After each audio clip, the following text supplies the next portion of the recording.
Jésus ne m'a jamais déçu un jour. Jésus-Christ ne m'a jamais déçu un jour.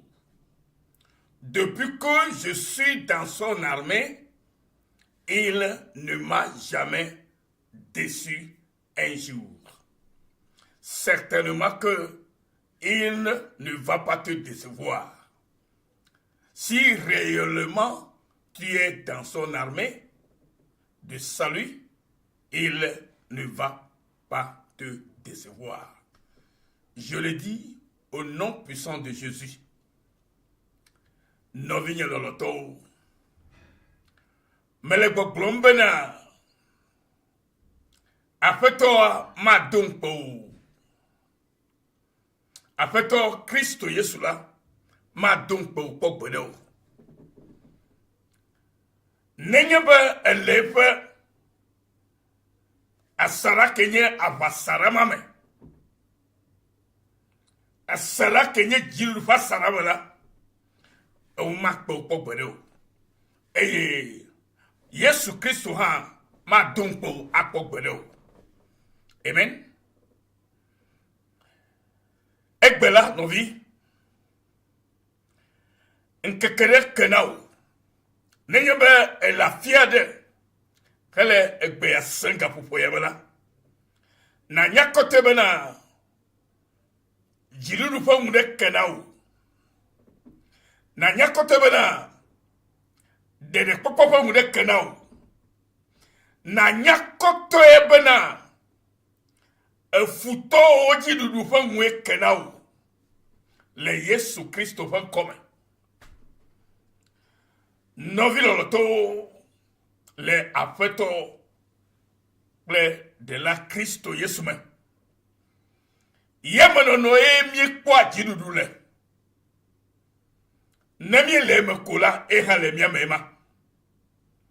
Ta echonya na mama chono le kapupu yame. E me dibe na vuto na seigneur. Ela be efe gbele didi na nyeklu. Yefe gbele didi na nyeklu no vinye. Kale gbogbo no be na. Cho egbejila. Adu futo o katanji. Cho egbeyaji. Egbe. Sikenye kosira ya. Wetri ya.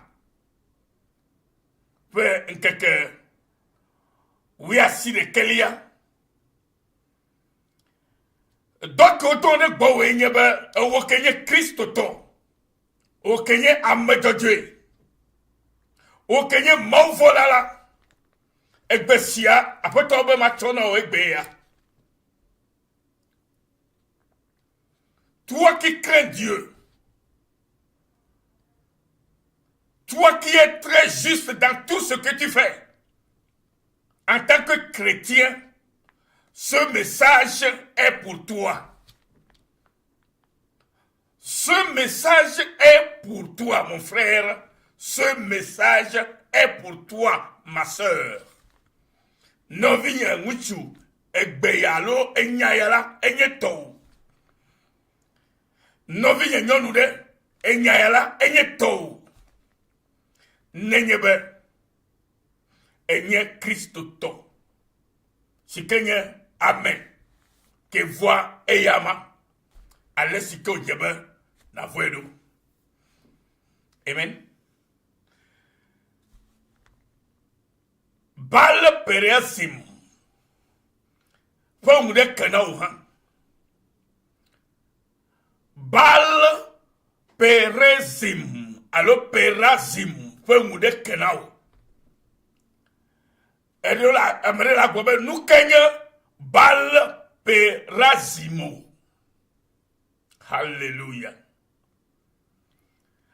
Bal perazima. Enye jiridu te feyade. Keye oha wafoka egbe. En tant que chrétien, avec Christ tonela, te pas sinedo ekbela, le poétrie banto siape keke ou yasire ke yamala te pas si que le chafo daro egbela te pas ma yomo lebe bal perazim toenya esia bal perazim kenye David ton lepo futo jiludu megbe o chon konete po mabe bal perazim la oha bal perazim la ekpo yepe edo le oha agbe o me novinho me di ma de gomenami le egbesike maute asinam na wo egbe ya nenye be maupo nunya soasio gomo se soasio le nya yanula novinho maganye amesike amadebe ye wo be na nya la maganya memao alo amade sike amade bube na nyela manye amemao ke amesike ye maube na nyela ye konye genele le Yesu Kristo fen kome amesike maube na nyela ye konye genele mega glena okebe amesike maube na nyela ye konye genele dikeke kemele egu no ga o dikeke de ka ma no egu o amasie maube na nyela ye konye genele yes etefa didififi ogbodo dem empty futo ogbodo alegbegbe ocho ontinu oyide enu opo otiba po ne gba wo ti dinye bana wo ha kenedo nya maupe ha kokela o me dibele yingo ocho awo yide bedala ko ocho wa fokpa o wo tinwo egasio kola sio kogo ha ocho ede nu opo obe yo buibe amesike mao dibe na nyela wo buibe matenya memao tayo le womdo gake mao to egbedasinam de owo no vinye de ta abareke to gbenam nenela echu na nye habe ma me klebi bena gomo pokoma ke sunye hasi abe bal perazim fe es asi yesu sunala na sumya oha si abe mauvio ine le Yesu Kristo fe toke wona mita unsa le bokokwe fe enya besiome ye fe gba de melena noviya me dibe mi akomi ide agbale si koyo na be Claude Katofe agbale gbantoa eta we ne kuku we ne ki. Hallelujah. Praise the Lord. Eta we ne kuku we ne kele Claude Katofe agbale gbantoba ya ele keke na biona ale David royide bal perazim resi wo le afima David bal perazim siefo futo le afima David de globe mauva valaje nye futoji to nye asiji abe alesi etosisi mwa go ene. Praise the Lord. Hallelujah, novinya. Mau ato wo asiji novinya. Waje wo futo jinawo. Mau adam so. Alebe nekenu egbolo nyala. wo futo kata ola nyekpo wo futo kata ola fokponogo mi se futo comme ya e futo nyebe amesike dibe ya gble wo destiny wa gble wo amenyenya ne oya megadi ndeko eye futo ya kat ewo ne kakabatu na zu amevodi busuto ke la glebe ya gble wo agbedome ke binyabe eke hali ke o check bebe yo maga pulu ple ewo lukatao elabe etua nyatefe edi agbefa nyatefe ya eye via domenao eye te o gbebe yo maga pulu fokli wo oyo amobe eketo o le kemeklo bo maga pulu fokli wo amofodi ko honye elabe amesikele kemeklo la elle a dit wo gbegble elle a dit wo vo yo maman be volito e ya maman ke gagner futoke kenya e jesio zeka elle a bo onya o mo le fogbe pli wo la enya zeka bo onya keto ke gagner futo na yi e no o la tombe leti esiayi vo ke ya le Kristo metala a meta popo de legio no vinya a meta popo de legio vo amano hali konya futo vola wala to fon foklio na kota manyo de la mama o wona yesi gbebo o lo ene ga komo lo o wona se ayesi gbebe wala no fokudo abe yo lo alo nu sukata le wona la ejo aji no nene vo ga kele memela o futo nye le tio amon gba voli wu amakoleko la bo to ye mo de be yo le fric pleu gakela ememela onyira ku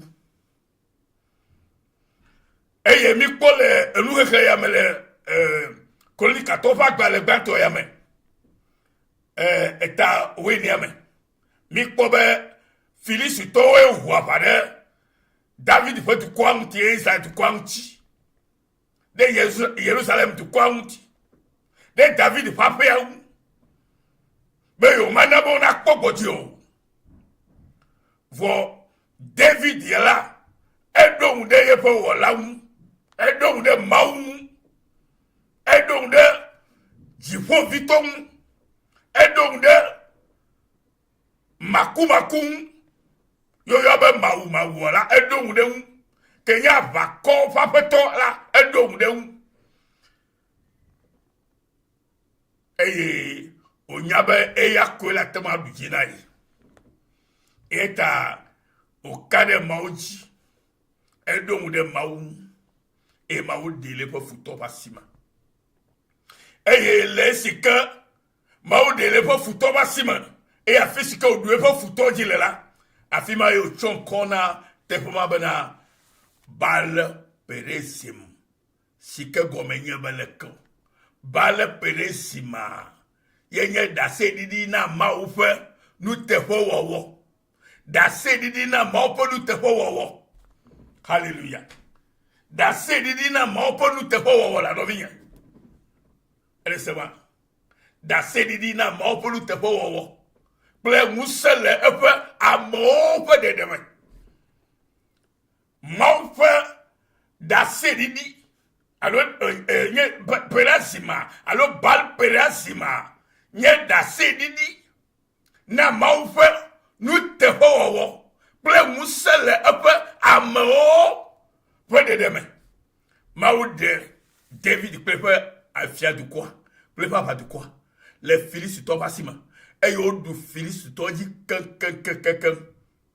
alléluia praise the Lord si ke gomenya bari alléluia maufe o mo fia ple kakadeji ben mau atemu ahre nkogbe yivele nono mesio je a eje abe de o matemu adu akpɔ dziɖuɖu ne o la Mawu ya te ma he ŋkɔgbe yi to eya me va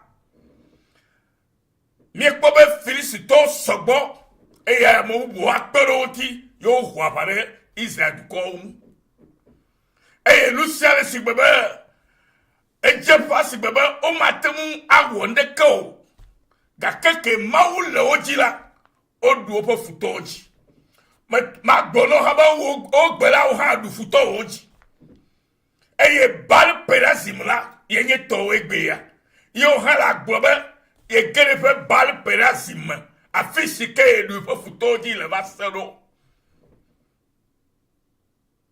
elabe Mawu tɔ ye le aʋa wɔ na mi Mawu ŋutɔe nye yi aʋa matsi aʋa Mawu ŋutɔe nye aʋawɔla si ke yi aʋa metsi aʋa o ke amegbetɔ yiwo gbɔgbɔ ɖe kpe aʋakudo ewɔ Mawu vi ɖewo la nanya kɔtɔe bena ame si ke le dziwo alo ke le akpawo dzi alo ke me ne le alo ke me ke le me o la etri akɔwu esiwo le egodo keŋkeŋ eya ta woate ŋu yɔ be eɖu aʋa dzi nɔvinye wo Baal Perazim ƒe ŋkeke ya dziha na tikpo na kafu Mawu le ta elabe Mawu wɔe na wo praise the Lord elabe aƒetɔ wɔe na wo nɔvinye Mawu wɔe na be Baal Perazim ɖe nenɔ wo agbeme egbe